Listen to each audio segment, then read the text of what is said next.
Bab 711. Hanya mengerti sedikit. Mendengar kata-kata Juster, Xia sedikit mengerutkan alisnya. Kedengarannya itu bukan masalah sederhana. Yang lebih penting, bagaimana hal itu dapat mendukung struktur jaringan ajaib. Bagaimana ini bisa dilakukan? Cui Sitter adalah orang pertama yang menanyakan pertanyaan ini. Pertama, kita harus memahami satu hal, pengetahuan adalah polusi. Sekecil apapun pengetahuan itu, sekecil apapun nyawa yang bisa diselamatkan, itu adalah bentuk polusi. Juster memandang Cui Sitter. Dan pengetahuan kita berasal dari para dewa kuno yang memiliki pengetahuan yang sangat luas, sehingga kita dapat menyimpulkan bahwa para dewa mengandung polusi dalam jumlah yang sangat besar. Menderita akibat polusi akan mengakibatkan hilangnya kewarasan, yang secara bertahap mendekati kegilaan, bahkan para dewa pun tidak terkecuali. Mendengar apa yang dikatakan Juster, Xia ingin mengatakan sesuatu, tetapi akhirnya, dia urungkan niatnya. Awalnya, saat dia mendengar tentang keinginan Juster untuk menyebarkan ilmu pengetahuan, untuk mengajarkan sihir kepada orang biasa, dan bahwa pembelajarannya yang cepat terhadap sejumlah besar mantra telah menyebabkan hidupnya hampir berakhir, dia mengira Juster hanyalah orang bodoh yang haus akan ilmu pengetahuan dan gegabah dalam mengetahui sesuatu. Namun setelah melihat catatan penelitiannya mengenai gelombang iblis dan binatang iblis, dan setelah berbicara banyak dengan Juster, Xia menyadari bahwa dia tidak mengabaikan konsekuensi dari tindakannya. Penyihir muda ini hanya ingin memperoleh lebih banyak pengetahuan dengan lebih cepat, untuk menemukan solusi terhadap gelombang iblis lebih cepat. Dia telah memilihnya sendiri. Jadi, para dewa yang menciptakan dunia ini, yang menciptakan kita dan binatang iblis itu, sudah jatuh ke dalam kegilaan. Mereka tidak akan menjawab doa kita, karena mereka sudah lama kehilangan kewarasan. Kata Juster. Dengan demikian, jumlah polusi yang dapat mereka tahan tidak terbatas. Jika kita dapat menemukan beberapa makhluk ilahi yang gila dan mengikat mereka, memenjarakan mereka, serta mempercayakan polusi di dalam jaringan sihir kepada tubuh mereka, maka orang-orang yang bersentuhan dengan jaringan sihir dapat memperoleh pengetahuan tanpa menderita polusi. Dia berhenti sejenak untuk berpikir, lalu menggelengkan kepalanya. Tidak, pengetahuan itu sendiri juga menghasilkan polusi, mustahil untuk mempertahankannya selamanya. Kita hanya bisa membiarkan pengetahuan ini berada sementara di dalam pikiran manusia, dan setelah beberapa waktu, pengetahuan itu harus diambil untuk mencegah kontaminasi. Jabat tangan tiga arah. Apakah itu sebabnya kontrak harus ditandatangani? Seolah menyadari sesuatu, Juster menatap Xia. Pada zamanmu, apakah penggunaan semua sihir melalui jaringan sihir? Xia ragu sejenak lalu mengangguk. Itu saja. Juster menyingkirkan botol-botol dan stoples-stoples di atas meja, mengambil selembar kertas dari rak, dan mulai menulis dan menggambar sesuatu di atasnya. Xia mencondongkan tubuhnya dan mendapati ada beberapa teks dan arai yang tampak familiar baginya. Selain menyediakan sihir, jaringan sihir juga membatasi penggunaannya, melindungi para spellcaster dari pencemaran akibat paparan pengetahuan yang berkepanjangan, dan juga mencegah penyalahgunaan sihir untuk memanggil dewa jahat dari dunia lain. Hal ini tidak dapat dicapai hanya dengan struktur jaringan, harus ada satu, atau beberapa manajer. Tapi bagaimana mungkin? Tulisan tangan Juster menjadi berantakan, ia merasa pikirannya terhambat. Para manajer ini setara dengan makhluk ilahi namun tetap waras dan tidak tercemar, sesuatu yang tidak mungkin dicapai dalam struktur jaringan sihir akan memperlakukan setiap simpul secara setara, sehingga masing-masing terpapar polusi yang sama. Dia masih merenung ketika terdengar suara dari pintu. Luban dan Stone telah kembali. Mencium bau busuk kotoran yang direbus di ruangan itu, wajah Stone menjadi pucat, dan dia segera berlari keluar untuk muntah. Namun, Luban tidak bereaksi banyak, ia mendekati Juster dan melihat apa yang sedang ditulisnya. Apa ini? Luban bertanya. Kami sedang mendiskusikan jaringan ajaib. Xia menjelaskan, merasa bahwa Luban mungkin tidak memahami prinsip-prinsip yang terlibat dan tidak menjelaskan secara rinci. Baiklah, ngomong-ngomong soal itu, aku mencarinya kemudian dan menemukan bahwa struktur jaringan sihir agak mirip dengan jaringan di duniaku. Kata Luban. Mendengar kata-kata Luban, Juster tiba-tiba menatapnya. Apa katamu? Apa ada yang mirip di duniamu? Sebenarnya ini sangat berbeda, dan aku tidak bisa menjelaskannya dalam waktu singkat. Bagaimana kalau aku mencari pemain untuk menjelaskannya kepada kalian? Kata Luban, lalu dia menyuruh Stone menunggu di luar sebentar, untuk memeriksa apakah ada yang online dan menelepon kembali pemain yang sudah diberitahunya sebelumnya. Pemain ini adalah pembawa acara komunikasi Science Up yang bernama Only Osabit. Saat Stone menemukannya, Only Osabit sedang memeriksa pertumbuhan tanaman di ladang. Meskipun ia bukan seorang ahli pertanian, pengalamannya sebagai pembawa acara komunikasi sains selama beberapa tahun terakhir membuatnya memiliki kebiasaan untuk mencatat hal-hal yang belum pernah dilihatnya sebelumnya. Beberapa pembawa acara komunikasi sains terus-menerus ditanya oleh orang-orang yang menandai mereka jenis bunga, tanaman, burung, dan serangga apa yang mereka lihat, yang menyebabkan kehebohan. Namun, sebagian besar waktu, Only Os Abid, ditandai dengan pertanyaan tentang apa yang harus dilakukan ketika mereka tidak dapat mengakses internet. Mungkin karena videonya yang paling banyak ditonton adalah yang membahas tentang 5G, tetapi bahkan setelah membicarakannya begitu lama, video itu hanya mendapat 200.000 penayangan, jauh lebih sedikit daripada beberapa mahasiswa yang bisa dengan santai melafalkan beberapa baris dan meraup puluhan juta pemutaran, menjadi pembawa acara populer, dan sekarang mereka bisa mendapatkan jutaan hanya dengan menerima beberapa iklan untuk membuat video efek khusus. Only Os Abid hanyalah orang biasa yang mencintai sains. Ia lulusan universitas negeri dan bukan seorang profesional di bidangnya, tetapi cukup terampil dalam menjelaskan pengetahuan kompleks secara visual. Ia pertama kali menemukan keterampilan ini saat menjelaskan variabel rumit kepada teman sekelas perempuan. Tentu saja, setelah gadis itu lulus ujian rias, dia tidak pernah berbicara dengan Only Os Abid lagi, dan itu kisah menyedihkan lainnya. Jadi, ketika Stone menemukannya kali ini, dia benar-benar bingung. Saya hanya seorang host komunikasi sains biasa, bagaimana saya bisa dipanggil langsung untuk menemui Baron oleh NPC? Apakah ada semacam kesalahan? Tentu saja, meski menahan tatapan iri dari pemain lain yang masuk satu demi satu, dia juga merasa cukup bangga. Dia hendak membacakan beberapa baris puisi saat itu juga. Untungnya, naluri untuk bertahan hidup menghentikan Only Os Abid dari melafalkannya, dan dia mengikuti Stone kembali ke kota dan ke Baron's Mansion, di mana dia mencium bau busuk yang sangat menyengat seperti kotoran. Dia muntah. Setelah muntah selama lebih dari 10 menit, Only Os Abid akhirnya mulai pulih. Dia memandang sekeliling ke semua orang di ruangan itu. Xia dan yang lainnya adalah NPC terkenal, dan ada Luban, yang tidak yakin apakah dia orang sungguhan atau NPC. Kemarilah. Luban membujuk, memberi isyarat kepada yang hanya tahu sedikit untuk masuk ke laboratorium. Pemain itu melihat seorang pria muda kurus dengan selembar kertas terbentang di depannya, penuh dengan tulisan dan gambar. Anda datang dan menjelaskan kepada Tuan Juster tentang struktur dan logika jaringan komputer. Luban mendorong Only Os Abid di depan Juster. Only Os Abid tidak pernah membayangkan dia harus melakukan pekerjaannya sebenarnya dalam permainan. Bab 712. Prinsip komunikasi jaringan komputer. Kira-kira seperti itulah modelnya. Only Os Abid tidak yakin apakah ini penilaian untuknya atau hal lain, tetapi tidak peduli bagaimana dia memikirkannya, menjelaskan prinsip komunikasi komputer di dunia fantasi tampaknya tidak pada tempatnya. Lagi pula, Only Os Abid bukanlah pakar di bidang ini. Meskipun ia pernah mengambil mata kuliah ini di universitas, ia tidak mendalaminya lebih dalam setelahnya. Sains populer, dalam banyak kasus, berfokus pada penafsiran konsep secara kualitatif.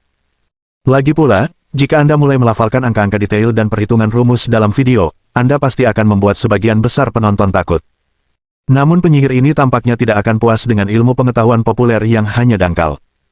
Jadi, dalam jaringan, setiap perangkat adalah simpul yang dapat menyimpan pengetahuan dan juga mengirimkannya ke perangkat lain. Juster tampak masih sedikit tidak nyaman menggunakan istilah-istilah modern ini, bergumam pada dirinya sendiri. Jaringan aslinya memang dirancang seperti itu, tetapi sebagian besar yang kita gunakan sekarang bergantung pada model berbasis server, di mana informasi disimpan di server dan diminta saat dibutuhkan.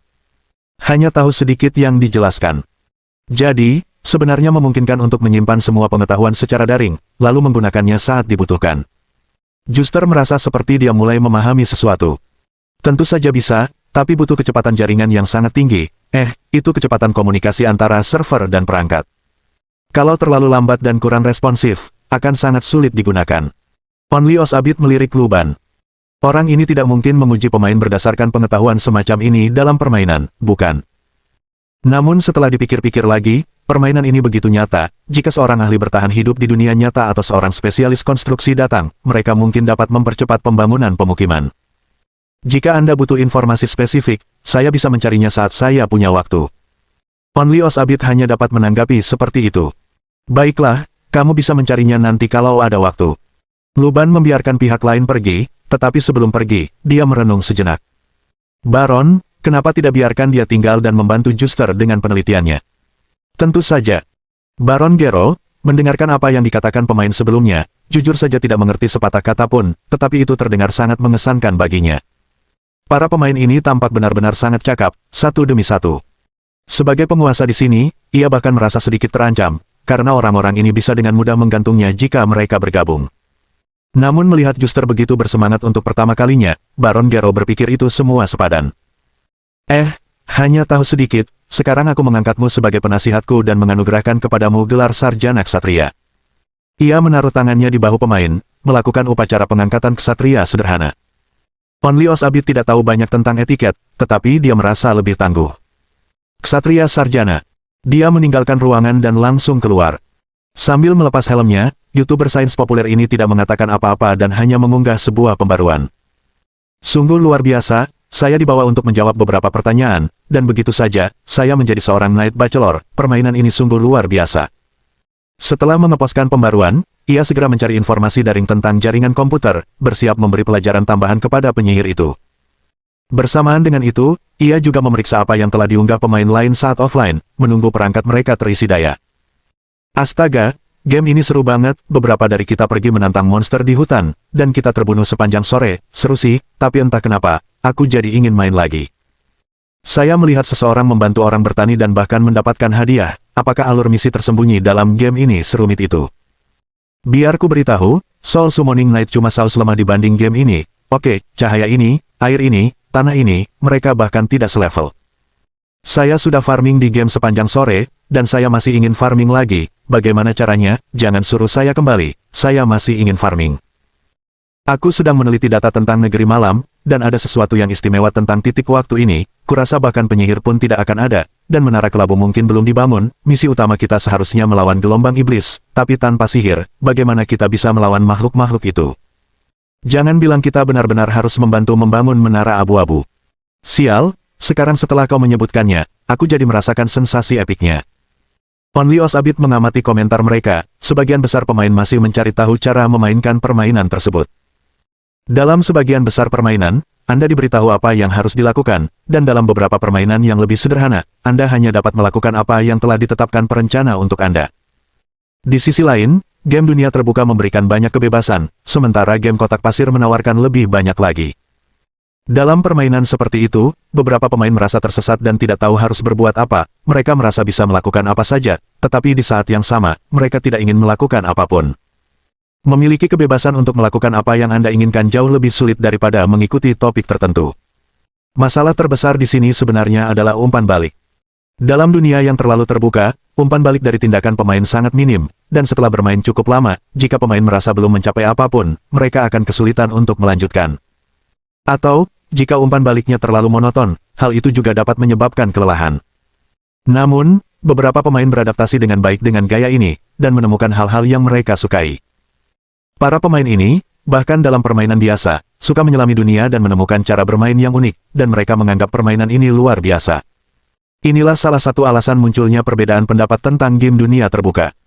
Mereka yang menyukainya sungguh-sungguh menyukainya, menghabiskan ribuan jam bermain, sementara yang tidak, berhenti setelah 10 menit dan meminta pengembalian uang.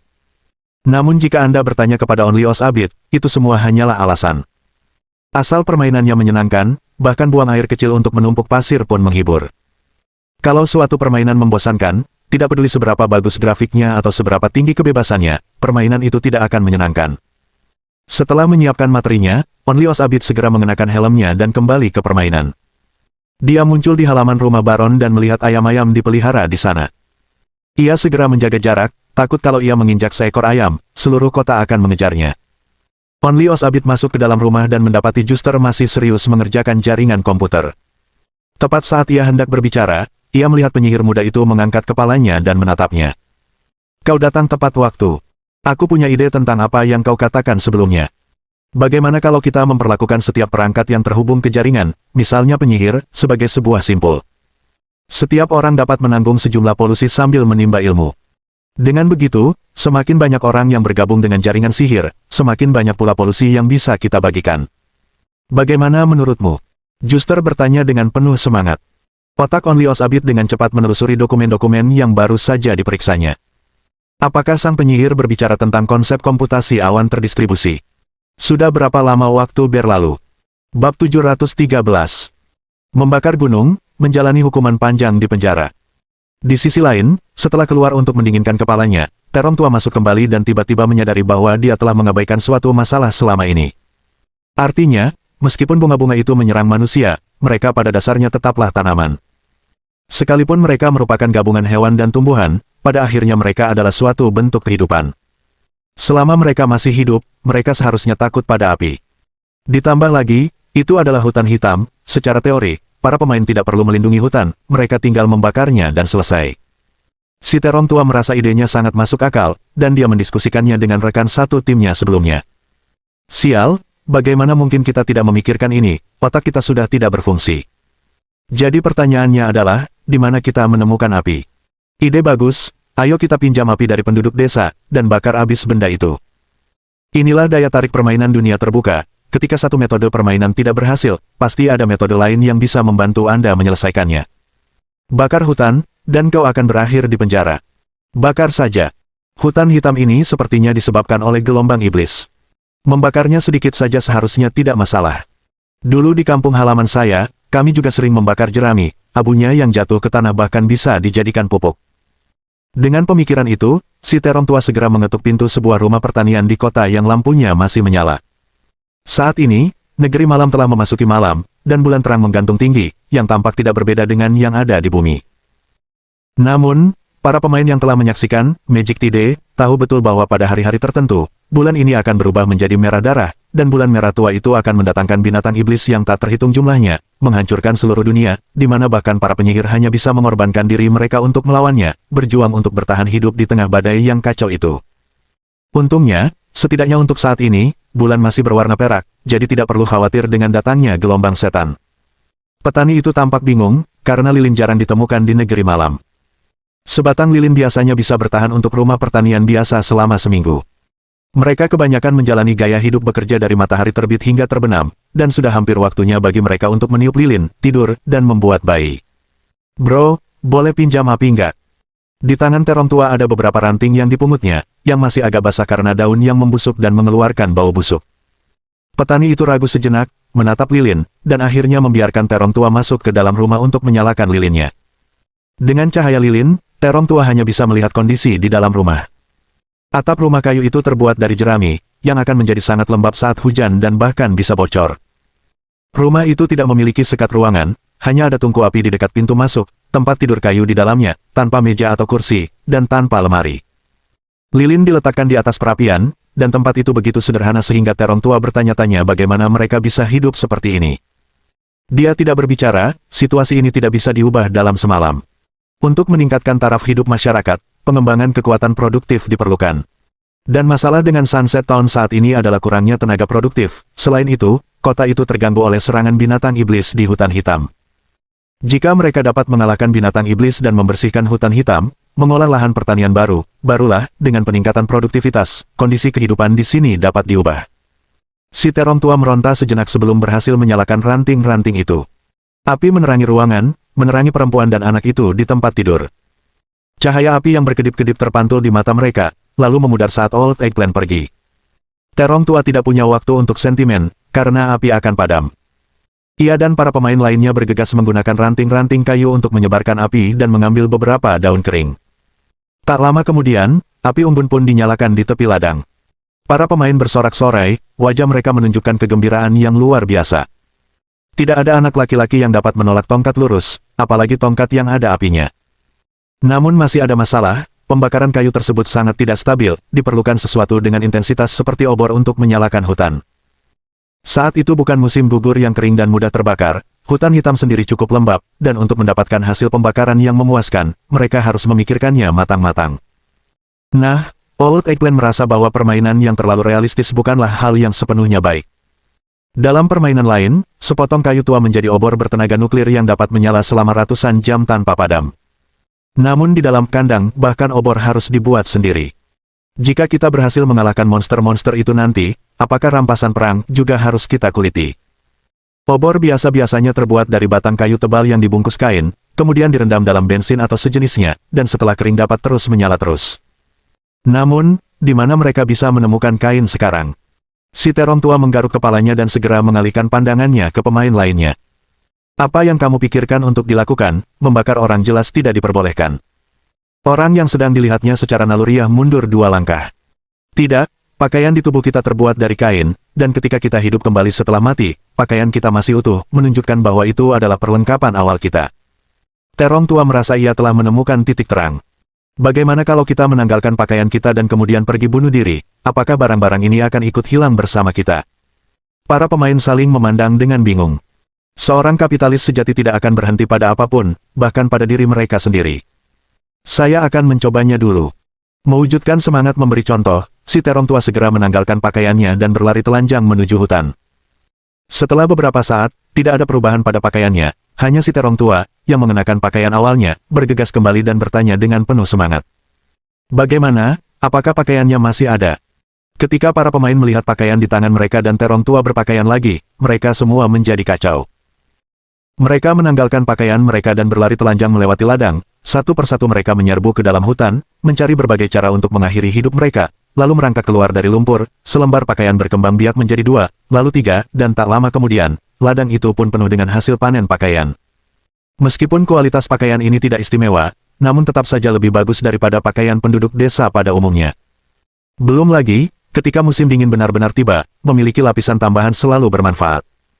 Si terong tua tidak mengurusi pakaian-pakaian ini, tetapi berencana membagikannya kepada orang lain keesokan harinya saat fajar.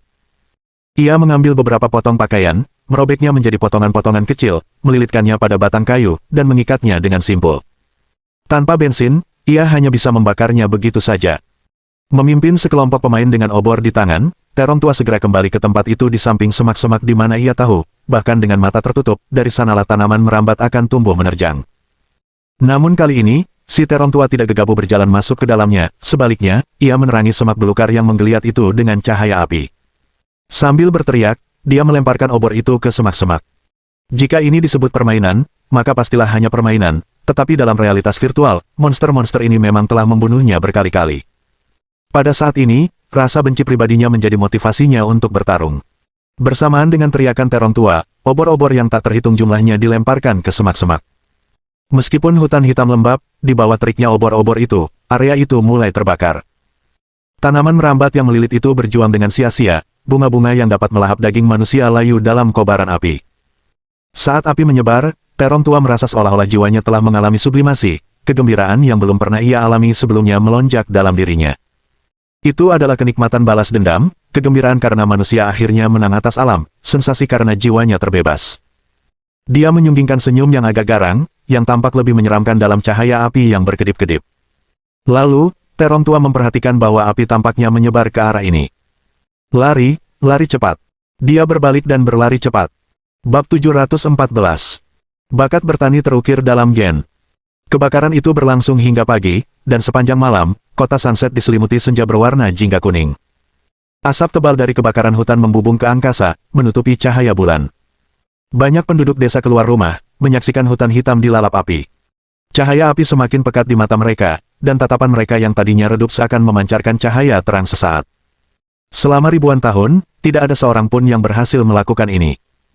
Sekalipun hutan dibakar, hutan hitam akan tumbuh kembali dengan cepat. Hutan itu merambah lahan pertanian dan melepaskan berbagai monster mengerikan. Sedangkan untuk gelombang iblis, mayoritas orang yang selamat dari serangannya hanya sedikit, dan banyak yang tidak menyadari bencana terbesar di dunia ini. Namun tampaknya situasinya sedikit berbeda sekarang. Meski tahu bahwa api dapat menghancurkan hutan untuk sementara, tetapi lama-kelamaan akan tertutupi kembali oleh tumbuhan, penduduk desa sadar bahwa ini adalah usaha yang sia-sia. Namun, secercah harapan telah menyala di hati mereka, berharap bahwa orang-orang yang berperilaku aneh ini benar-benar dapat membasmi hutan hitam. Saat fajar, setelah beristirahat sejenak, terong tua kembali masuk. Ia melihat sebagian besar hutan telah terbakar menjadi abu, hanya menyisakan sisa-sisa hitam berbau busuk. Api terus menyebar, tetapi kelembapan hutan hitam telah mengurangi intensitas api, dan ia memperkirakan api akan padam sepenuhnya setelah beberapa saat. Tentu saja, yang harus dilakukan si terong tua dan kawan-kawan hanyalah menambah api. Sesampainya di reruntuhan, luas lahan hutan yang telah dibuka jauh melebihi luas lahan pertanian Sunset Town. Old Eggplant, mengandalkan ingatannya, berjalan ke sekitar hamparan bunga, dan ia menyadari bahwa sisa-sisa di sini agak berbeda, tampaknya tidak sepenuhnya hangus terbakar.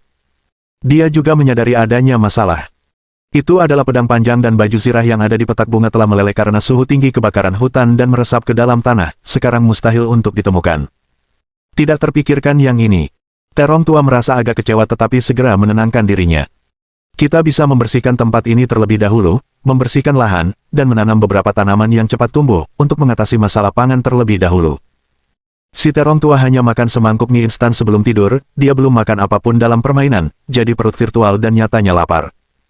Dia tidak tahu bagaimana tanaman tumbuh di negeri malam, apakah ada padi yang bisa dipanen 3 kali setahun. Tapi karena sihir itu ada, pasti ada tanaman ajaib. Si terong tua bahkan bertanya-tanya apakah ada tanaman ajaib seperti penembak kacang, meriam jagung, atau labu yang dapat menyerang. Untuk saat ini, ia dan pemain lainnya meminjam cangkul dan membajak tanah yang hangus. Harus diakui bahwa bertani adalah bakat yang benar-benar terukir dalam gen terong tua. Seorang pemuda yang tumbuh besar di kota, mengambil cangkul dan bekerja hampir sepanjang hari, merasa pekerjaan itu memuaskan dan menyenangkan. Meskipun cukup melelahkan. Menjelang siang, Old Eggplant telah membersihkan hampir sepertiga area tersebut. Dia memutuskan untuk pergi menemui Luban untuk melaporkan prestasinya. Setelah mengumpulkan sisa-sisa bunga yang terbakar, Old Eggplant dan beberapa pemain kembali ke kota dan menuju pintu Baron's Mansion. Buka, buka, kami telah membawa kembali mayat-mayat binatang iblis. Terong tua berteriak sambil mengetuk pintu. Setelah beberapa saat, seseorang membuka pintu.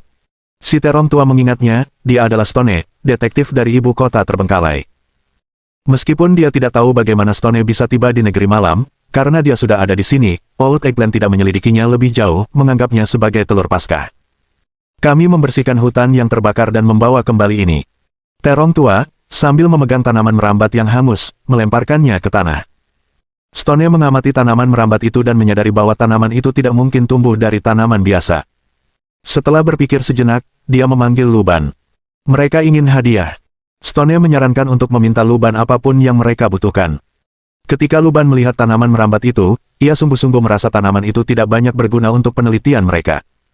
Namun, karena ia telah menjanjikan sumber daya, ia berniat menepati janjinya. Luban meminta mereka menunggu, lalu pergi ke seberang rumah, dan membawa kembali beberapa senjata berkarat dan rusak. Lalu, dia menuliskan kata-kata di atasnya. Kerusakan efektif terhadap pohon. Mudah memotong anggota tubuh binatang iblis. Efek perlindungan yang mengesankan, mampu menahan serangan cakar monster. Senjata-senjata aneh dan tidak serasi itu tampaknya telah berubah, namun juga tampak tidak berubah. Luban memindahkan mereka ke Old Eggplant dan kelompoknya. Hanya ini saja. Stone melirik senjata-senjata yang tidak diinginkan itu, berpikir bahwa itu hanyalah angan-angan belaka untuk mencoba menenangkan orang-orang ini dengan benda-benda seperti itu. Namun, tanpa diduga, Old Eggplant terkejut saat menerima peralatan tersebut. Apakah benar-benar ada senjata? Apakah ini pedang? Sepertinya sangat tajam. Perisai ini jelas telah dibaptis oleh api perang, bekas luka di permukaannya adalah lambang kehormatan. Aku akan mengambil tombak ini, semakin panjang senjatanya, semakin aman perasaanku. Sayang sekali tidak ada baju zirah, aku ingin menjadi seorang ksatria. Para pemain membagi senjata dalam waktu singkat, tanpa sedikit pun rasa ketidakpuasan. Stone mulai berpikir bahwa mungkin Luban telah melakukan suatu trik untuk membingungkan orang-orang ini. Benar, masih ada lagi. Luban berbalik dan diam-diam mengambil segenggam pakan ayam dari burung pemakan daging itu, yang tampaknya merupakan sejenis benih biji-bijian, jenis yang ditanam di ladang, dipanen setahun sekali untuk digiling menjadi tepung guna membuat roti dan sebagainya. Pada benih ini, Luban terus menulis kata-kata. Hanya butuh 3 hari dari penanaman hingga matang, tahan terhadap bencana dan penyakit, akan tumbuh di tanah apapun. Kemudian, ia mengemas biji-bijian ini dalam karung kain dan menyerahkannya kepada terong tua. Tanam benih ini, ingatlah untuk menyiramnya, dan Anda akan panen dalam 3 hari. Terong tua dengan hikmat mengambil karung gandum itu, lebih banyak kegembiraan di matanya. Tanaman ajaib memang ada. Meskipun bukan seorang pas shooter, dia belum pernah mendengar tentang tanaman yang dapat dipanen hanya dalam 3 hari, pasti ajaib. Sambil memegang karung gandum, terong tua kembali ke tepi ladang. Hanya ini. Ini tidak cukup untuk dimakan. Seorang pemain ditanyai. Ini bukan untuk dimakan, tapi untuk ditanam. Si terong tua membalas, lalu menatap yang lain. Siapa yang tahu cara bertani di sini? Meskipun terong tua sering memainkan permainan yang melibatkan bertani, beternak, dan memancing, ia belum pernah benar-benar mengolah tanahnya sendiri. Di saat-saat seperti ini, lebih baik mencari bantuan ahli. Akan tetapi, semua pemain saling bertukar pandang, tidak ada satupun dari mereka yang tahu apapun tentang bertani. Lagi pula, masing-masing dari mereka adalah gamer sejati, tipikal orang yang suka berdiam di dalam ruangan. Mereka bahkan belum pernah berkemah, apalagi tahu cara mengolah lahan. Namun para pemainnya cukup pintar. Terong tua menyarankan agar mereka membangun beberapa gubuk di samping ladang yang baru dibersihkan. Lalu ia keluar dari permainan, membuka situs web video lama, dan mengetik di kolom pencarian. Bagaimana cara bertani? Bab 715. Bertani masih yang paling cocok untukku. Orang-orang selalu berkata bahwa orang Tiongkok memiliki bakat bawaan untuk bertani, tetapi kenyataannya, kebanyakan seperti Ye Gong yang memuja naga, mereka tertarik bahkan dengan tugas biasa seperti mengklik untuk memainkan hamster digital dalam game, tetapi ketika tiba saatnya mengambil cangkul dan bertani, mereka menjaga jarak. Old Eggplant tadinya bermaksud menggunakan mesin pencari, tetapi pencarian biasa tentang pertanian hanya membawanya ke halaman demi halaman berisi teks serupa yang dipasangkan dengan gambar. Apa sih sebenarnya pertanian? Saya yakin semua orang sudah familiar dengan pertanian. Tapi apa sebenarnya pertanian itu? Mari kita minta editor untuk menjelaskannya kepada semua orang. Pertanian, sebenarnya, hanyalah pertanian. Kalian semua mungkin heran, bagaimana mungkin pertanian hanya sekadar pertanian? Tapi itu memang benar, dan editor juga cukup takjub. Jadi, begitulah tentang pertanian. Apa pendapat kalian? Silakan sampaikan kepada editor di kolom komentar. Apa-apaan ini? Kalau ada gunanya, ini tidak akan sepenuhnya tidak berguna. Old Eggplant memutuskan untuk mencari di situs web video, karena bertani, yah, siapa yang tidak mengerti bertani? Bukankah bertani itu hanya tentang menabur, menyiram, dan menunggu tumbuhnya tunas?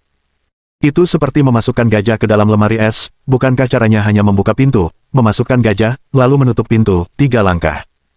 Mengatakannya adalah satu hal, melakukannya adalah hal yang lain lagi. Tanpa video sebagai referensi, Old Eggplant masih merasa gelisah. Dia mencoba mencari istilah-istilah kunci di situs web video lama.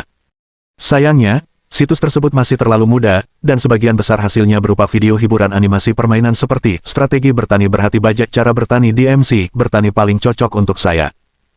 Setelah menjelajah sebentar, Old Eggplant akhirnya menemukan beberapa video pertanian dunia nyata yang bahkan belum mencapai 10.000 penayangan. Dia dengan cepat mempelajari satu atau dua hal, menonton videonya 2 kali lagi, dan kemudian mengenakan helmnya untuk kembali ke negeri malam. Karena perbedaan aliran waktu antara kedua alam, saat Terong Tua kembali, yang lain hampir selesai membangun fondasi rumah kayu.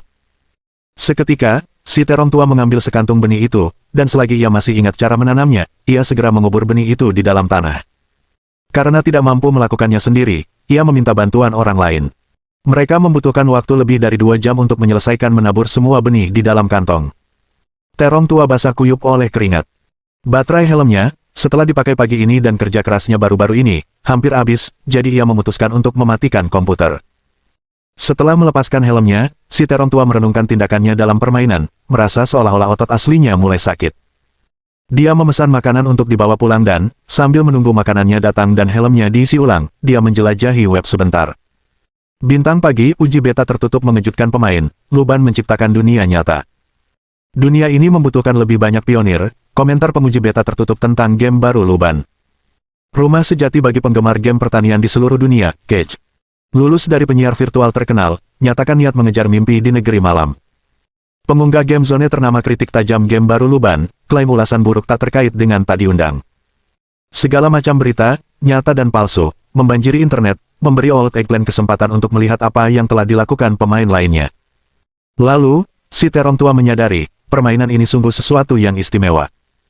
Ada pemain seperti dia yang pergi ke hutan untuk melawan binatang iblis, membakar hutan hitam, membersihkan tanah kosong, dan ada juga yang membantu petani dan dibayar.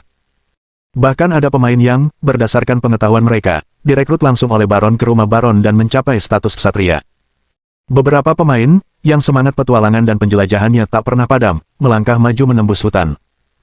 Mereka dengan hati-hati menghindari binatang iblis, dan setelah sekitar setengah hari perjalanan, mereka menyusun laporan survei terperinci tentang hutan hitam. Singkatnya, banyak elemen permainan yang dipikirkan dan tidak dipikirkan oleh Old Eggplant, sedang dikembangkan oleh para pemain. Namun, sebagian besar pemain telah menyadari fakta, bahwa jika mereka ingin membuka lebih banyak gameplay, mereka harus mengembangkan Sunset Town. Old Eggplant mengeklik masuk ke forum, di mana sebagian besar forum game telah memiliki bagian khusus untuk Cage, tetapi karena terbatasnya jumlah pemain yang berpartisipasi dalam pengujian, dan mereka yang dapat memainkan game tersebut karena sudah mendalaminya, tidak banyak postingan yang substansial, kebanyakan berupa diskusi spekulatif oleh para pengamat. Dia mengklik pada thread yang berjudul Pemain Beta Tertutup, Mari Bersatu, Kembangkan Alam Liar, dan Bangun Garis Depan Melawan Gelombang Setan. Utas tersebut tampaknya diposting oleh seorang penguji yang menganalisis situasi terkini di Sunset Town dan menggabungkannya dengan pengetahuan Night Country, menduga bahwa alur cerita utama game ini seharusnya tentang melawan gelombang iblis. Tanpa penyihir, mereka perlu bertani dan mengembangkan komunitas mereka untuk melawan binatang iblis. Terong Tua setuju sepenuh hati. Balasan pada thread tersebut cukup tulus. Tak pernah terpikirkan bahwa aku, seorang tukang batu di dunia nyata, akan tetap menjadi tukang batu di dalam game. Sepertinya aku takkan pernah bisa lepas dari nasib kerja keras. Bukankah ini seperti versi realitas virtual dari Battle Royale, di mana Anda memulai tanpa apapun dan harus mengais semua yang Anda butuhkan? Dari apa yang dikatakan OP, apakah game ini pada dasarnya adalah simulator pertanian? Tahukah Anda, bertani dengan mengklik mouse dan benar-benar menggali tanah terasa sangat berbeda. Saya mengikuti pemimpin untuk membakar monster-monster itu di hutan, dan Baron bahkan memberi kami senjata, sungguh hebat. Bagaimana dengan pepatah itu, kalau mau kaya, bangun jalan dulu, punya anak lebih sedikit, dan tanam lebih banyak pohon. Bertani adalah hal yang tepat untukku, aku akan bertani dan menjadi tikus penimbun. Sepertinya strateginya adalah mengembangkan alam liar, memperluas kota, dan meningkatkan peralatan sebanyak mungkin, hanya saja, belum tahu kapan kita bisa mempelajari sihir. Astaga, nonton kalian ngobrol bikin aku jadi pengen main, ada yang jual akunnya, aku mau bayar 5.000. Kalau begitu saya akan menawarkan 10.000. Itu terkait dengan pengenalan wajah dan pengikatan perangkat, Anda bahkan tidak bisa menjual perangkat kerasnya jika Anda mau, kalau tidak, calo akan ada di mana-mana. Kurung siku tutup. Old Eggplant mencatat bahwa banyak orang di forum tersebut berdiskusi tentang cara bertani dengan benar, cara mencegah erosi tanah, dan cara mengatasi gulma, hampir seperti forum pertanian. Beberapa orang juga bersikap proaktif, mulai meneliti cara membangun menara pertahanan. Pesanan Old Eggplant telah tiba, ia memesan terong dengan daging babi rebus dan kentang parut dengan nasi putih. Biasanya, Old Eggplant tidak pilih-pilih soal makanan cepat saji untuk dibawa pulang. Tetapi hari ini, mungkin kelelahan bertani itulah yang membuat makanan itu terasa sangat lezat baginya. Terong yang direndam minyak dan kentang iris asam pedas, bila dicampur dengan nasi, terasa luar biasa lezat. Terong tua menghabiskan makanan itu dalam waktu singkat, hanya menyisakan wadah makanan untuk dibawa pulang, tanpa perlu memilah sampah. Setelah menyelesaikan urusan pribadi, dia melihat helmnya hampir terisi penuh dan memakainya lagi. Kembali ke negeri malam, si terong tua memandangi ladang yang telah ditanaminya, dan rasa ambisi muncul dalam dirinya. Dulu, para leluhurnya juga berani menjelajahi hutan belantara, membuka jalan, dan menjelajahi hal-hal yang tak dikenal. Kini, giliran dia. Dia mengambil cangkul dan menatap hutan hitam. Bertani sungguh menyenangkan. Bab 716. Prototipe jaringan sihir. Terong tua sibuk mengurus pertanian bersama para pemain dan memperluas hutan, sementara hanya tahu sedikit juga sibuk. Dia tidak mengerti sihir, tetapi tampaknya Luban dan timnya tidak benar-benar membutuhkannya, dia hanya perlu menjelaskan komputer kepada penyihir itu. Jadi, itulah sebabnya struktur seperti itu dapat dibangun. Setelah mengumpulkan keberanian untuk menjelaskan prinsip dasar komunikasi jaringan komputer, Only Osabit meninjau catatannya dengan hati-hati sekali lagi, karena khawatir terjadi kesalahan yang mungkin menyesatkan pihak lain. Untungnya, penyihir ini cukup pintar. Sejak Only Osabit memproduksi video sains populer, ia telah bertemu banyak orang yang sangat haus akan pengetahuan, dan ia tahu bahwa menjadi pintar tidak sama dengan mengetahui banyak hal. Misalnya, banyak orang percaya bahwa jika mereka kembali ke zaman kuno, mereka bisa menjadi terkenal hanya dengan perspektif dan pengetahuan modern mereka. Keyakinan ini bermula dari banyaknya informasi yang diserap masyarakat modern, di mana bahkan siswa sekolah dasar pun dapat belajar banyak hal melalui internet. Namun, kepintaran adalah kemampuan untuk memahami hal-hal baru dengan cepat, seperti penyihir muda sebelumnya yang sama sekali tidak tahu tentang internet atau komputer. Hanya dengan penjelasan sepintas dari hanya tahu sedikit, ia dengan cepat memahami konsep-konsep tersebut dan bahkan mengajukan ide-idenya sendiri, yang beberapa di antaranya hanya dipahami samar-samar oleh hanya tahu sedikit, karena ia hanya menyadari keberadaan teknologi semacam itu. Jadi, sebenarnya, kita bisa membangun jaringan sihir seperti ini, yang alih-alih hanya mengandalkan beberapa makhluk ilahi untuk menanggung polusi, akan mendistribusikannya ke setiap orang yang terhubung dengan jaringan sihir. Metode ini dapat secara efektif mengurangi dampak polusi. Juster membuat catatan sambil mengonfirmasikan idenya sendiri. Namun, ada dua masalah dengan model jaringan sihir ini. Pertama, meskipun begitu, kita masih membutuhkan beberapa simpul kuat untuk menyimpan sihir inti, yang berarti kita masih perlu menemukan makhluk dengan sifat seperti dewa untuk menghafal pengetahuan, sementara perapal mantra lain yang bergabung dengan jaringan sihir hanya untuk pemeliharaan. Masalah lainnya adalah banyaknya perapal mantra biasa yang perlu bergabung dengan jaringan sihir. Ketika jumlah perapal mantra di jaringan sihir terlalu sedikit, polusinya tetap parah. Setidaknya dibutuhkan beberapa ribu penyihir untuk mempertahankan operasi normal jaringan sihir. Memang, jika kita mengesampingkan masalah pertama untuk saat ini, masalah kedua juga sulit dipecahkan di negeri malam saat ini, di mana jumlah penyihir istana terlalu sedikit. Sia setuju. Dari penjelasan Only Osabit dan diskusi dengan Juster, dia memperoleh pemahaman tertentu tentang desain dasar jaringan sihir. Pada era Xia, menara penyihir merupakan pemandangan yang umum, tetapi pada masa ini, struktur seperti itu hampir tidak ada. Xia tidak dapat menahan diri untuk tidak curiga bahwa menara penyihir itu sendiri mungkin merupakan sejenis penguat jaringan sihir. Menara penyihir adalah struktur magis. Penyihir biasa di sekitar dapat terhubung ke jaringan sihir dengan lebih mudah, dan mantra yang mereka lepaskan juga sedikit diperkuat. Misalnya, menara kelabu adalah menara penyihir terbesar di negeri malam. Kini, Xia lebih memahami tujuan struktur semacam itu. Perluasan menara penyihir memungkinkan para penyihir di sekitar untuk lebih mudah menyerap polusi, sehingga pembangunan menara kelabu pastilah karena kebutuhan jaringan sihir, keduanya saling berkaitan erat.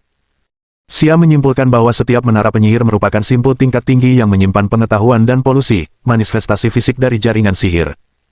Mengenai jumlah penyihir istana, Xia juga tidak dapat memikirkan solusinya. Sekalipun jaringan sihir dapat dibangun dan rakyat jelata segera menandatangani perjanjian jabat tangan 3 kali untuk bergabung, mereka yang belum pernah terpapar polusi kemungkinan besar akan langsung kehilangan kewarasan mereka, atau lebih buruk lagi, mencemari jaringan sihir itu sendiri. Menemukan ribuan penyihir istana untuk bergabung dengan jaringan sihir yang baru lahir tampak seperti tantangan yang mustahil.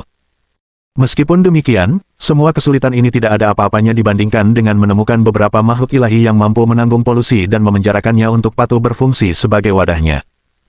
Luban bertanya-tanya apakah mungkin untuk meminta Charlotte atau Bao-Bao bergiliran menanggung beban tersebut, tetapi dia juga merasa bahwa jika makhluk seperti mereka benar-benar terhubung dengan jaringan sihir, mereka mungkin akan melepaskan pengetahuan terlarang yang aneh dan menakutkan untuk menghukum para penyihir yang ingin tahu itu. Dia memutuskan untuk tidak mengganggu keduanya. Terdengar suara guntur dari luar, dan Cui Siter yang mendengarkan sambil linglung, melihat keluar. Di hutan yang jauh, badai petir bergemuruh dengan keganasan Leiting. Awan petir itu jauh lebih besar daripada awan petir biasa, terlihat jelas bahkan pada jarak lebih dari 100 mil. Itu juga kutukan. Jelas Juster. Cui Siter menatap awan petir berwarna ungu tua dengan perasaan gentar yang nyata. Ya, semakin kuat seorang penyihir, semakin banyak polusi yang mereka tanggung. Di masa muda mereka, ketika mereka memiliki kekuatan besar dan masih waras, polusi ini bisa ditekan. Beberapa penyihir bahkan memilih untuk membiarkan bagian tubuh mereka bermutasi demi meringankan siksaan polusi yang menimpa kewarasan mereka. Jawab Juster. Namun seiring bertambahnya usia, kewarasan mereka hampir terkuras, polusi dalam tubuh mereka mencapai batasnya. Mereka bisa kehilangan kendali kapan saja, dan memang, beberapa penyihir hampir sepenuhnya kehilangan kewarasan mereka, menyerah pada kegilaan. Pada saat-saat seperti itu, banyak penyihir memilih untuk mengakhiri hidup mereka dengan sukarela. Kewarasan menurun. Cui Siter melirik sedikit kewarasan yang tersisa padanya dan mulai merenungkan akhir hidupnya sendiri. Menurut apa yang dikatakan Luban dan yang lainnya, secara teoritis dia memilih untuk tinggal di dunia Luban, untuk menyegel penguasa kuno yang akan segera bangkit. Tetapi Cui Siter saat ini tidak memiliki metode untuk menyegel penguasa kuno dan benar-benar tidak dapat memahami bagaimana dia membuat pilihan seperti itu.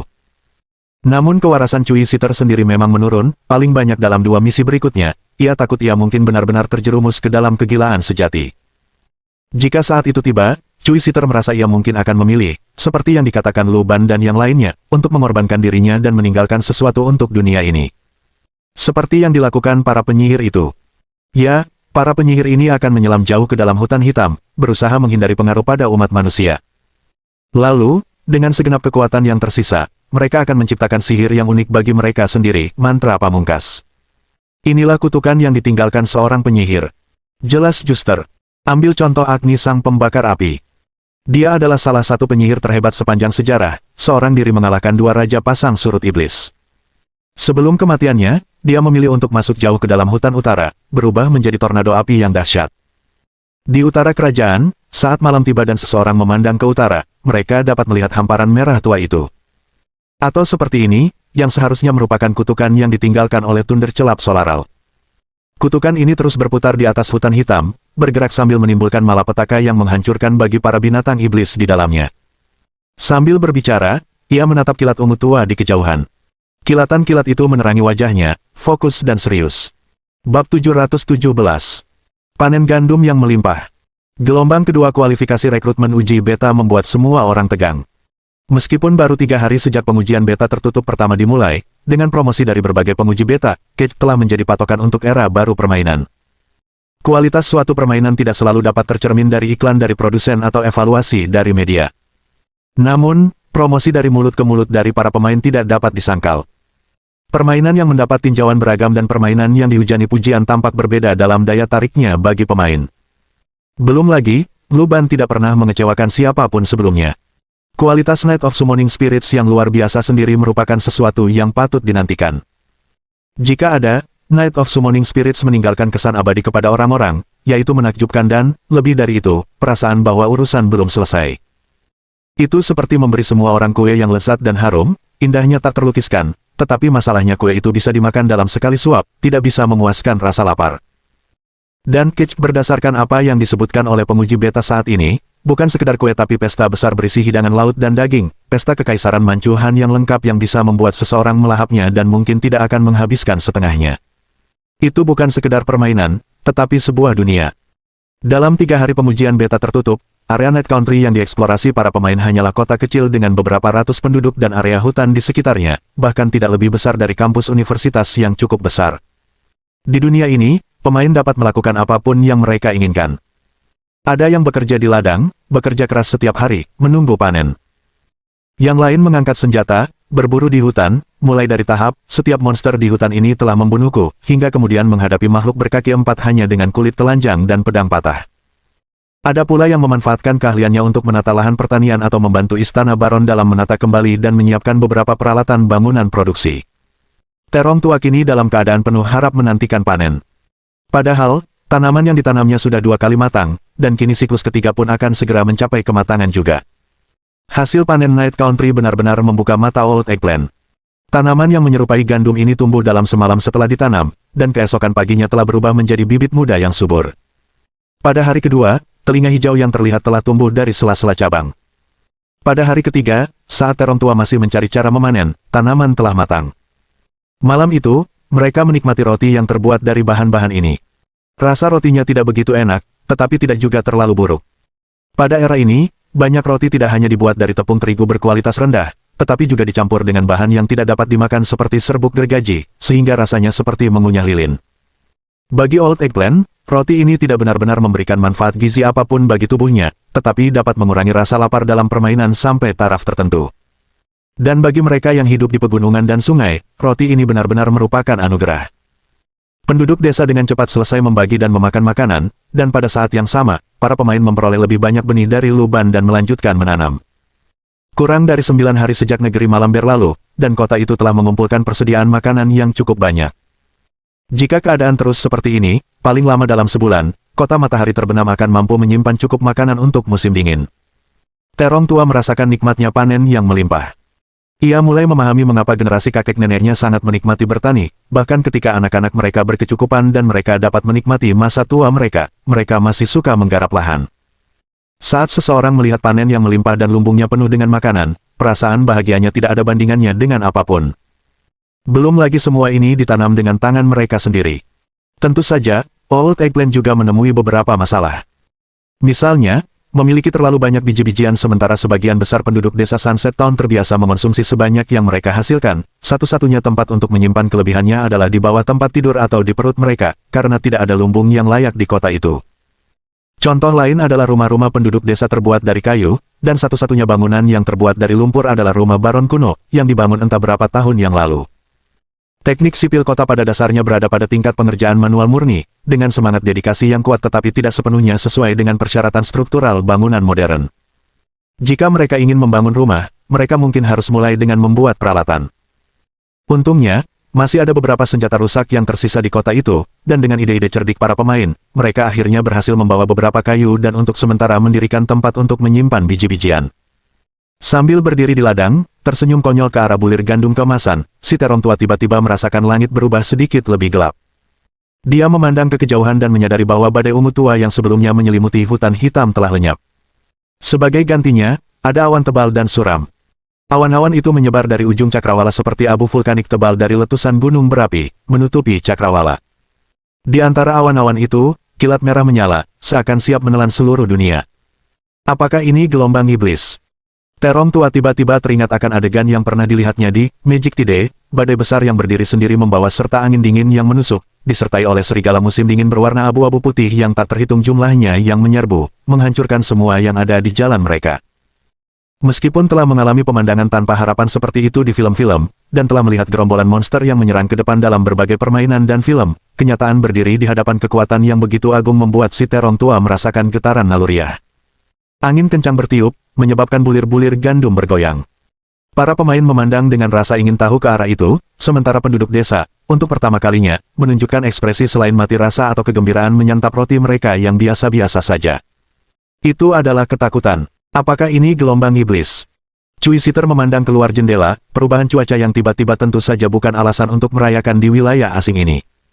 Dia pernah ke negeri malam sebelumnya, dan misinya sebelumnya juga untuk mengalami gelombang iblis, meskipun itu terjadi ketika dia baru saja terpilih oleh para dewa, dan itu adalah tingkat kesulitan manusia.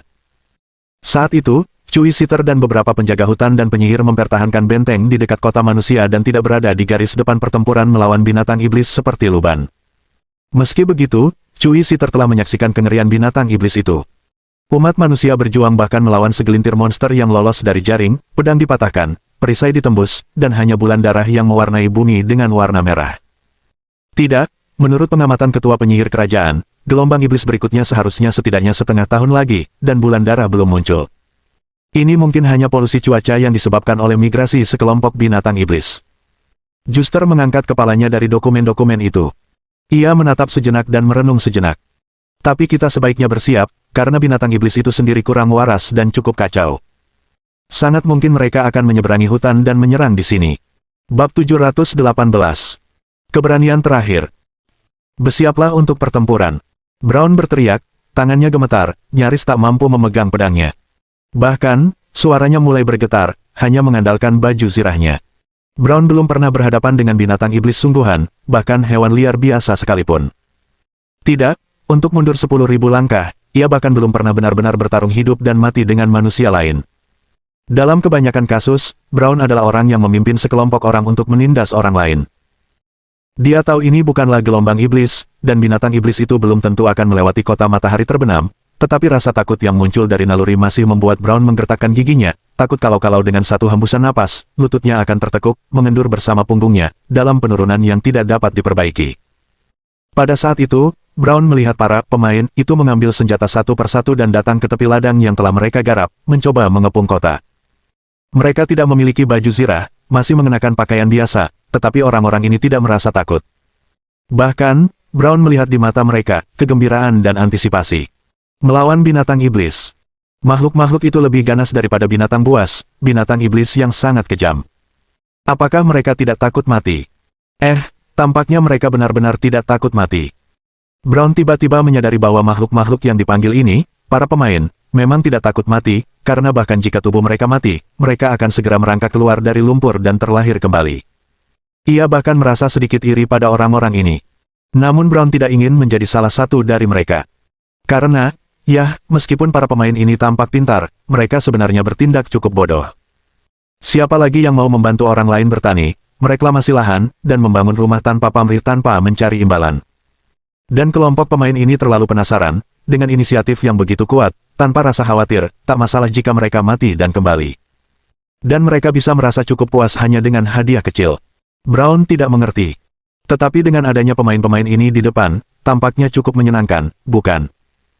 Para ksatria yang dipimpinnya juga merupakan mereka yang menindas yang lemah dan takut kepada orang-orang kuat yang tak berpengalaman, yang menganggap menghunus pedang sudah batas kemampuan mereka dalam menghadapi badai yang mendekat.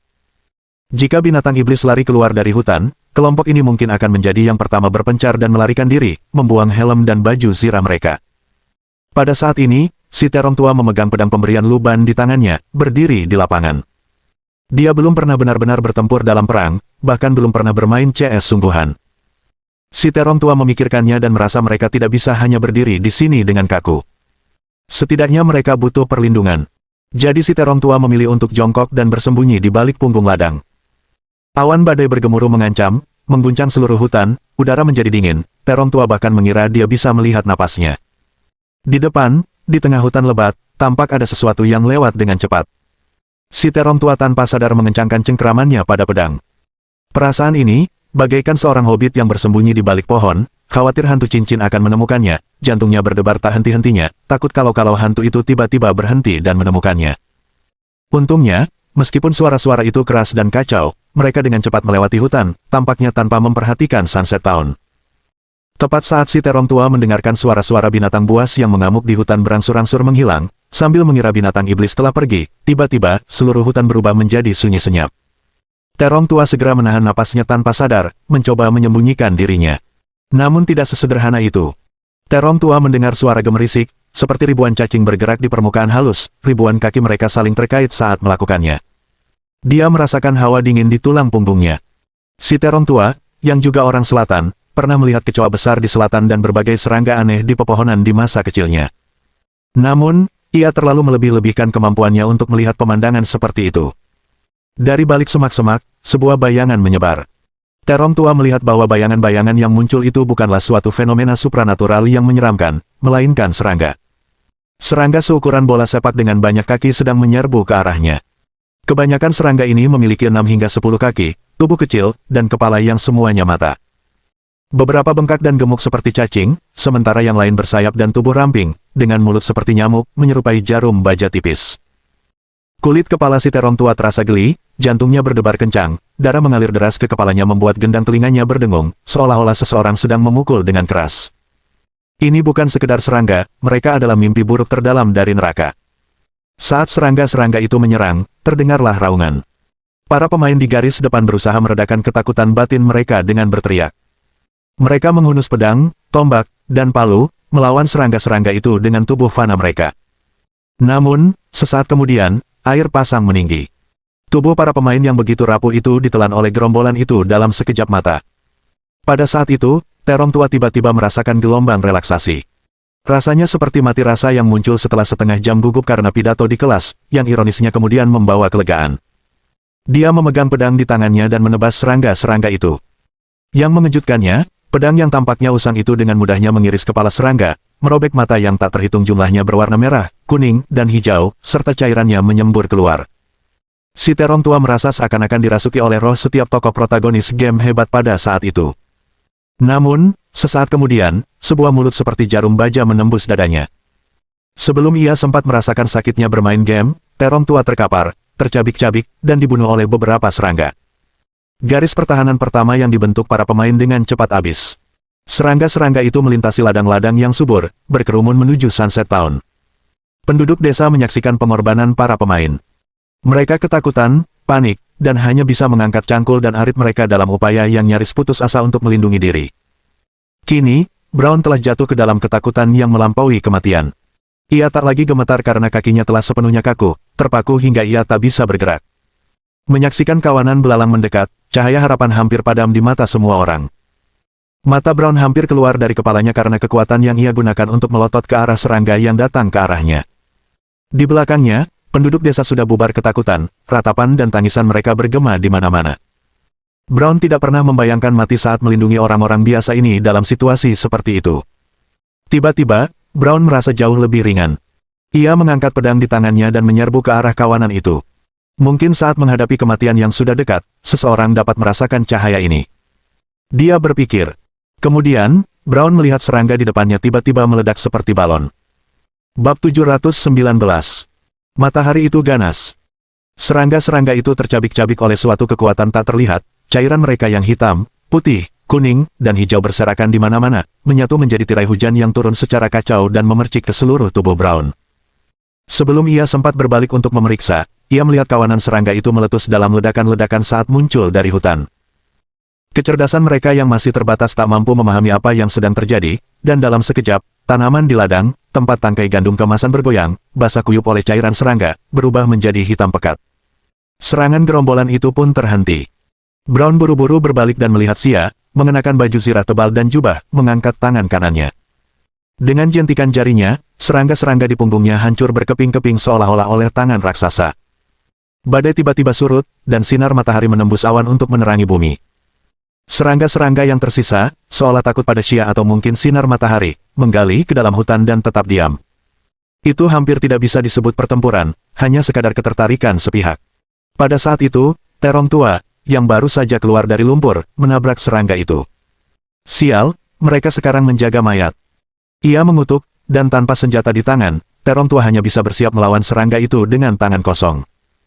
Tetapi serangga-serangga itu bahkan tidak melirik ke arah terong tua dan yang lainnya, mereka langsung menggali lebih dalam ke dalam hutan. Terong tua tetap waspada sejenak, tetapi begitu ia yakin kawanan itu tidak kembali, ia segera kembali ke kota. Mula-mula ia mengira semua penduduk kota telah terbunuh, sehingga serangga-serangga itu pergi. Namun, ketika dia melihat Brown dan penduduk desa tidak terluka, Old Eggplant tercengang. Tentu saja, tanaman yang ditanamnya hancur, yang menyebabkan si terong tua sakit hati, dan kebenciannya terhadap binatang iblis bertambah kuat. Dia kemudian menemukan bahwa tanaman di ladang, setelah terkontaminasi dengan cairan binatang iblis, tidak layu tetapi malah tumbuh lebih baik.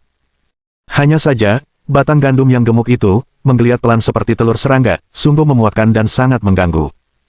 Ini sudah terkontaminasi, untuk menghilangkan polusi, kita butuh metode pemurnian yang ampuh. Kata Xia setelah memeriksa batang gandum tersebut. Ya Tuhan, itu setidaknya sihir level 7 yang kau gunakan sebelumnya, dan kau berhasil melakukannya tanpa mantra atau ritual persiapan apapun. Apakah seperti ini rupa penyihir masa depan? Juster berseru takjub pada sihir Xia sambil menatap cemas lahan pertanian yang terkontaminasi. Meskipun lahan-lahan itu awalnya dikembangkan dari hutan hitam, sungguh disayangkan melihat mereka tercemar lagi. Inilah salah satu alasan mengapa hutan hitam terus meluas. Bangkai binatang iblis mencemari daratan, menyebabkan pembusukan dan kekacauan. Sekalipun kita bisa mengalahkan monster-monster itu, setelah perang besar, daratan akan tetap hilang. Sungai dan sumber air yang berasal dari dalam hutan akan segera menjadi keruh, dan kegilaan akan mengalir bersama airnya. Batang-batang gandum itu, yang diberi makan oleh polusi, tumbuh pesat tertiup angin dan mulai menyebar ke daerah sekitarnya. Meskipun kawanan serangga telah berlalu dan pergi, kekacauan yang ditinggalkan bukanlah sesuatu yang bisa dibersihkan begitu saja oleh manusia. Pada masa saya, ada metode khusus untuk memurnikan polusi ini, yang juga merupakan cara penting untuk melawan invasi gelombang iblis. Xia berkata setelah terdiam beberapa saat. Namanya obor roh, sebuah metode yang menciptakan api murni dengan membakar jiwa penyihir pembakar. Di bawah cahaya obor itu, binatang iblis tak punya tempat bersembunyi. Selama apinya tak padam, gelombang iblis akan kesulitan maju. Membakar jiwa seorang penyihir. Mendengar ini, raut wajah Juster mula-mula menunjukkan keterkejutan, tetapi tak lama kemudian tampak seperti dia mengerti sesuatu, dan dia mengangguk pada dirinya sendiri. Siapa yang menciptakan keajaiban ini? Entahlah. Sejak aku menyadarinya, obor roh sudah ada di dalam jaringan sihir. Setiap penyihir yang telah menandatangani kontrak dengan jaringan sihir mendapatkan pengetahuan tentang obor roh, jadi di saat krisis, setiap penyihir bisa membakar diri mereka sendiri untuk mengusir binatang iblis. Xia menggelengkan kepalanya. Sihir adalah proses pemrosesan ulang pengetahuan oleh seorang penyihir. Apa tepatnya yang dialami seseorang yang mampu menciptakan sihir ini atau bagaimana mereka sampai pada keputusan tersebut, Xia tidak tahu pasti. Barangkali, hanya dalam situasi yang paling putus asa seseorang dapat memunculkan ide semacam itu.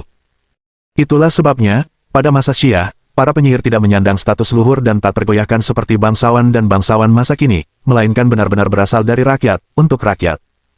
Mereka menjelajahi tanah-tanah tandus, selalu waspada terhadap ancaman dari hutan hitam, dan selalu siap berkorban. Seorang penyihir bukanlah suatu profesi yang luhur dan tidak dapat diganggu-gugat, tetapi hanya sebuah lilin yang harus dinyalakan oleh peradaban dunia ini agar dapat bertahan hidup. Bisakah kau mengajariku sihir ini? Karena sulit baginya untuk mengatakan apakah karena ia telah berbagi pengetahuan tentang obor roh dengan Juster, maka obor roh itu kemudian muncul dalam kontrak dengan jaringan sihir. Jika memang seperti ini, maka itu adalah lingkaran takdir yang tertutup lagi. Namun, dia segera menerimanya. Obor roh adalah salah satu kunci melawan gelombang iblis di negeri malam selama ribuan tahun. Mantra semacam itu, meskipun tidak dikembangkan oleh Juster, pasti telah diteliti oleh penyihir lain. Berdiri di sini berarti kemunculan obor roh tak terelakkan. Orang yang meneliti sihir ini adalah pahlawan terbesar sekaligus pendosa terbesar di negeri malam. Dia telah menyelamatkan dunia namun juga memimpin banyak penyihir untuk berkomitmen pada tujuan ini. Dalam kasus tersebut, akan lebih baik untuk memberitahu Juster secara langsung, bahkan mungkin bisa diperbaiki sehingga penyihir tidak perlu menjadi bahan bakar belaka untuk membakar obor roh. Xia telah membuat keputusan. Ia mengangkat tangan kirinya, dan api pucat menyala di atas baju zirah di tangan itu. Cahaya api yang menyala menerangi lahan pertanian yang rusak, menyebabkan tanaman yang terkontaminasi layu. Lahan tampak seperti telah dibajak oleh sesuatu, menghadirkan pemandangan yang sangat berantakan. Saat api padam, Xia berbalik menatap Juster. Aku hanya membakar jiwaku sedikit untuk menghasilkan api obor roh, tetapi jika terbakar terlalu lama, apinya akan melahap jiwa sepenuhnya, membuatnya mustahil untuk dikendalikan atau dipadamkan. Faktanya, sangat sedikit penyihir yang benar-benar bisa mengendalikan api obor roh. Pena bulu dan gulungan perkamen muncul di sebelah tangan kanannya. Ia segera menuliskan detail tentang mantra obor roh. Ini bukan hibah sementara melalui jaringan sihir, melainkan sesuatu yang tertanam dalam jiwa sang penyihir sejak awal kontrak, sehingga mudah bagi Xia untuk menuliskannya. Mantranya sebenarnya cukup sederhana, hanya membutuhkan penyalaan awal, sisanya membiarkannya menyebar. Saat Juster mengambil perkamen itu, ekspresinya menjadi lebih muram saat dia membaca. Pada saat itu, Lu Ban, yang sebelumnya melindungi Baron, mendekat. Ia menatap Xia, lalu ke perkamen di tangan Juster. Api dari Spirit Torch, mirip dengan sesuatu yang kutahu yang bisa memurnikan polusi. Lu Ban berbicara. Itu disebut api murni. Bab 720. Bila ragu, konsultasikan dengan alam semesta. Lu Ban telah melihat kehancuran peradaban yang menemukan api murni di alam indah. Dia tahu bahwa api murni itu sendiri merupakan bentuk polusi yang sangat kuat, dipicu oleh jiwa, kemauan, dan emosi yang kuat, dan sekali dinyalakan, tidak akan pernah padam. Melalui cara-cara khusus, para gadis kuil di Kuil Agung Pulau Harmoni dapat mengendalikan api murni sampai batas tertentu dan menggunakannya untuk diri mereka sendiri, semua berkat gadis kuil pertama, yang menjadi Sakura Ilahi. Jiwanya selamanya berada di dalam Sakura Ilahi, memelihara api murni dengan menyerap keputusasaan para gadis kuil sebelum kematian. Nyala api seperti itu memang sangat mirip dengan obor roh negeri malam. Akan tetapi, obor roh itu sendiri tidak melahap apapun di sekitarnya, ia hanya membakar para penyihir, menggunakan cahaya yang dihasilkannya untuk mengusir binatang iblis, dan api yang membara itu memang dapat memengaruhi binatang iblis tanpa melukai orang biasa. Dalam kata-kata Lu Ban, nyala api obor roh lebih seperti api murni yang terkendali. Oleh karena itu, Lu Ban agak penasaran tentang bagaimana tepatnya obor roh itu muncul. Namun dia melirik isi perkamen itu, yang ternyata hanya berupa mantra dan ritual. Dia tidak memahaminya sama sekali. Lu Ban bukanlah seorang jenius yang mampu menarik wawasan dari segala hal yang disentuhnya, jadi dia memutuskan untuk bertanya langsung pada Xia. Benih api obor roh memang berasal dari setitik polusi yang terkubur jauh di dalam hati semua penyihir melalui sebuah kontrak, yang ditekan oleh jaringan sihir dalam keadaan normal, dan bahkan melepaskan polusi ini membutuhkan keterlibatan jaringan sihir, jelas Xia singkat. Mengenai apa sebenarnya polusi ini, Lu Ban tentu tidak mungkin menyaksikannya dengan mata kepalanya sendiri. Kurasa api obor roh mungkin memiliki asal-usul yang mirip dengan api murni.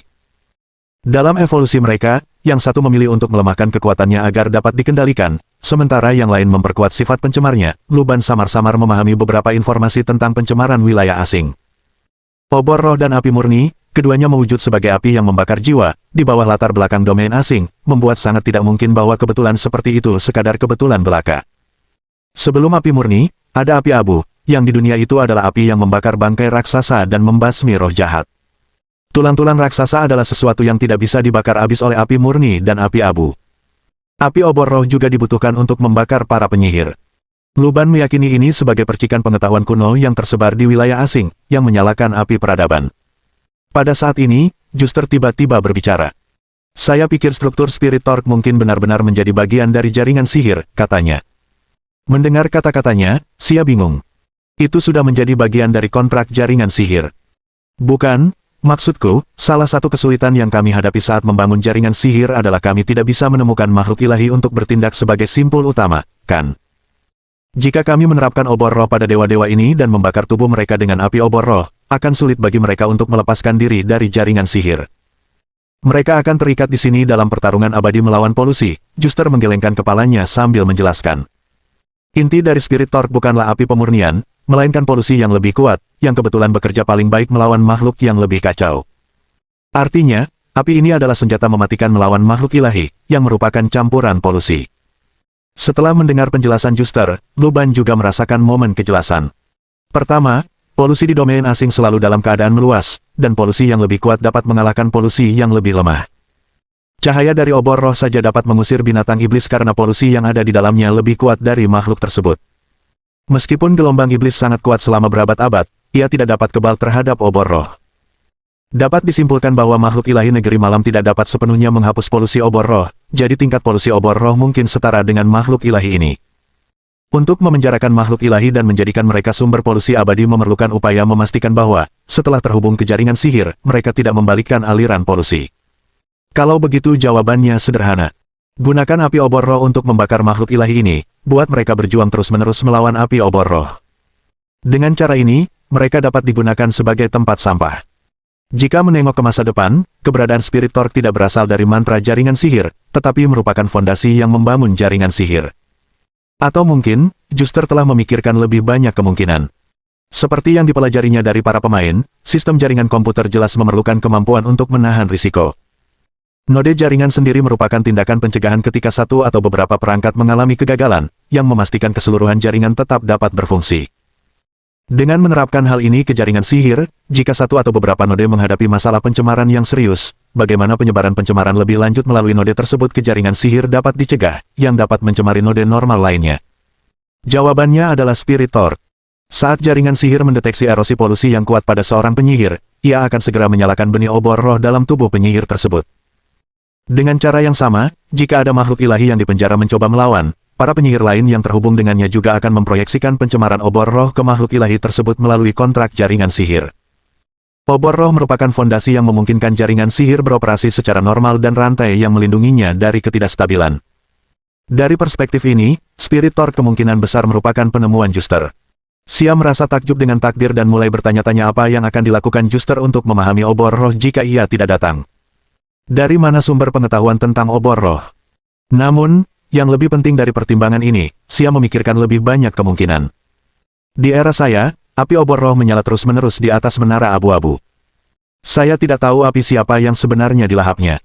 Sekarang tampaknya, api itu pasti milik makhluk ilahi inti dalam jaringan sihir.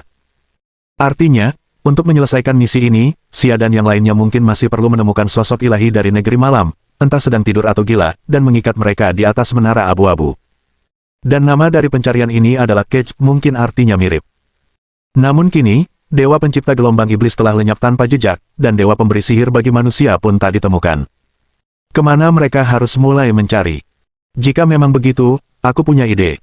Stone angkat bicara saat itu, sambil mengangkat tangannya. Kami telah bertemu dengan Taoist Grand Cry di Villa Badai. Dia memberitahu kami tentang menjadi penguasa kuno.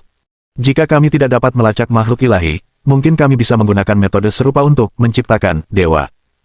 Cui Sitter jelas tidak menyadari hal-hal seperti itu dan bertanya dengan bingung. Stone dan Xia kemudian menjelaskan secara singkat rencana Taoist Grand Cry, meskipun mereka tidak mengetahui rincian kenaikannya menjadi dewa, oleh karena itu, pengetahuan ini tidak membawa banyak polusi. Xia mendesah. Lagi pula, tanda-tanda ini bukan sekadar legenda. Tindakan individu harus diamati oleh entitas yang lebih tinggi, setidaknya setingkat pilihan dewa. Jika tidak, mitos yang hanya beredar di kalangan masyarakat umum tidak dapat memunculkan dewa. Dengan hanya kepercayaan rakyat jelata, yang dibutuhkan hanyalah membantai semua rakyat jelata di domain asing, dan tentu saja mitos itu akan runtuh.